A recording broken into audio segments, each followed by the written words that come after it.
Chers frères et sœurs en Christ, soyez les bienvenus à la méditation de la parole de Dieu de ce 15e dimanche du temps ordinaire de l'année B.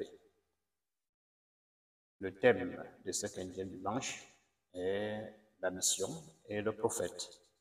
En fait, le prophète est aussi missionnaire. Un prophète, c'est l'envoyé de Dieu. Et il est envoyé pour annoncer une parole qui n'est pas sienne. Et il est envoyé également, surtout en période de crise, et pour porter le point de vue de Dieu sur la crise. D'où la parole qu'il annonce est une parole amère.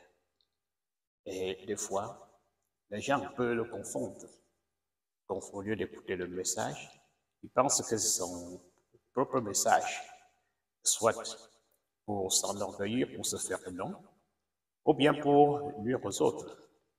Dans la première lecture, nous avons le prophète Amos qui est envoyé à Bethel, où les mœurs sont corrompues.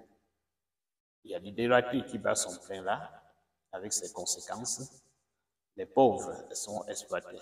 Il est annoncé pour dénoncer la situation et dire au peuple que sa situation peut devenir pire que celle de Sodome et de Gomorrhe.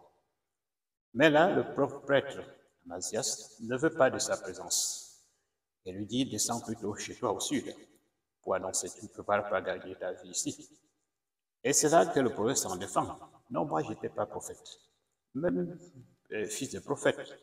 Non, moi, j'étais tout simplement un bouvier.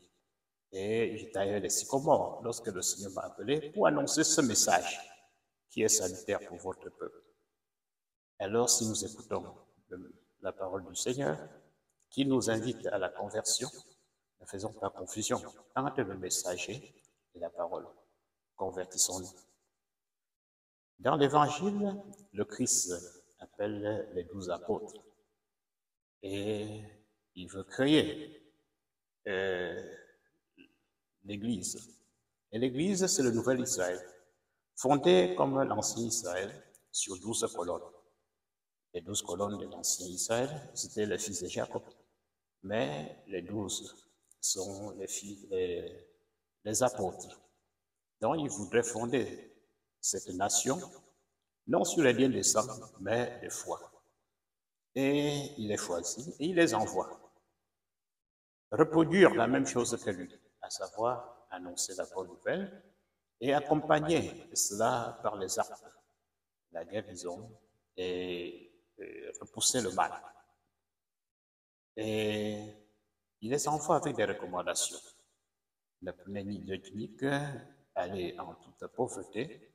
Et pourquoi tout cela? D'abord, pourquoi de 2 à 2? Il les envoie 2 à 2. 2 à 2 parce que en Israël du temps, un témoignage était valide que quand c'est donné par 2 témoins. En plus, sur le plan pratique, quand on y va à 2, alors c'est comme nos 2 jambes. Quand l'un avance, l'autre porte le poids du corps et vice-versa, on alterne. Et ainsi, la même chose quand on va à 2. Quand l'autre est à coup d'idée, l'autre complète. L'un a à coup d'idée, l'autre complète.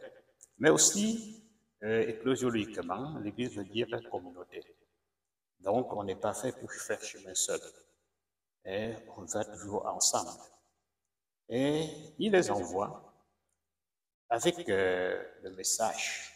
Le contenu de la prédication, c'est la conversion. Le royaume des cieux est tout proche. Et par conséquent, convertissez-vous. Quand on se convertit, c'est changer la mentalité, c'est changer de comportement, c'est devenir beaucoup plus vertueux. Quand nous le faisons, nous nous rapprochons du royaume des cieux. Ou bien nous faisons advenir le royaume des cieux. Nous prions que le règne de Dieu vienne. Le règne de Dieu vient quand la volonté de Dieu est faite sur la terre comme au ciel, quand nous observons les commandements du Seigneur. Et il les envoie, et également en leur disant qu'ils ne rencontreront pas le succès partout. Oui, il y a des endroits où on va les recevoir. Là où on vous reçoit, alors restez-y. Prêchez la bonne nouvelle Acceptez ce que l'on vous offre.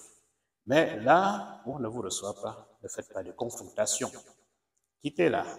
Tapez même la poussière de vos pieds en disant, voilà, nous avons fait notre travail. Pourtant, sachez que le règne de Dieu est tout proche. Il a envoyé les apôtres autrefois, il nous envoie aujourd'hui. Donc, un chrétien est d'office missionnaire. Depuis le Concile Vatican II, nous savons que la mission a deux sens. Il y a la mission à l'extérieur, à destra, c'est-à-dire vers ceux qui ne sont pas encore convertis ou qui ne connaissent pas encore l'Évangile. Mais il y a la mission à l'intra, vers ceux qui sont déjà convertis, mais qui nécessitent constamment la parole de Dieu pour rester fidèles à cette parole. Alors nous tous, nous sommes engagés pour les deux missions. En même temps que nous cherchons à agréger dans l'Église des gens qui n'y sont pas encore, en même temps, nous vivons du témoignage et également de l'annonce de la parole pour renouveler constamment la proximité du royaume des cieux en nous. Chers frères et sœurs, prenons conscience de cette mission. C'est comme à chaque chrétien. Nous devions être des missionnaires dans nos familles, dans nos lieux de service, dans nos associations, partout où nous nous trouvons. Donc, nous sommes mandatés. Prions que le Seigneur nous donne le courage des prophètes qui ne désertent pas malgré les menaces, mais qui sont conscients que le message du Seigneur est salutaire et que cela peut sauver beaucoup de personnes qui éviteront d'avoir le sort des Sodomes et des Gomorrhes. Nous vous remercions et vous donnons rendez-vous pour dimanche prochain.